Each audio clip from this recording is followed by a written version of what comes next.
চাকরি অর্থাৎ হচ্ছে এক ধরনের চাকরগিরি।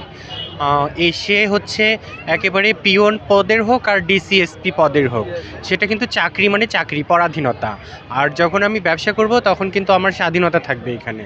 তাই আমি বলবো চাকরির পিছনে না ছুটে, যেহেতু এখন চাকরির বাজারে মন্দা চলছে, চাকরির পিছনে না ছুটে নতুন নতুন উদ্যোগ গ্রহণ করে এই ধর উদ্যোক্তা হলে কর্মসংস্থান বৃদ্ধি পাবে, সেই সাথে বেকারত্ব দূর হবে। যেহেতু আমাদের এই জনগোষ্ঠীর মানুষ কর্মসংস্থান থেকে দূরে রয়েছে, তাই আমরা প্রথমত আমাদের কমিউনিটির মানুষকে কর্মসংস্থানের সাথে সম্পৃক্ত করার জন্যই কিন্তু আমরা এই কাজগুলো করে যাচ্ছি। যখন আমাদের কর্মসংস্থান পূরণ হয়ে যাবে তখন আমরা অন্যান্যদেরকেও পাশে নেওয়ার চেষ্টা করব। বিসিক মেলাটা আয়োজন করার পর থেকে এখানে প্রচুর ভিড় হচ্ছে, খুব জাঁকজমকভাবে এই বিসিক মেলাটা এবার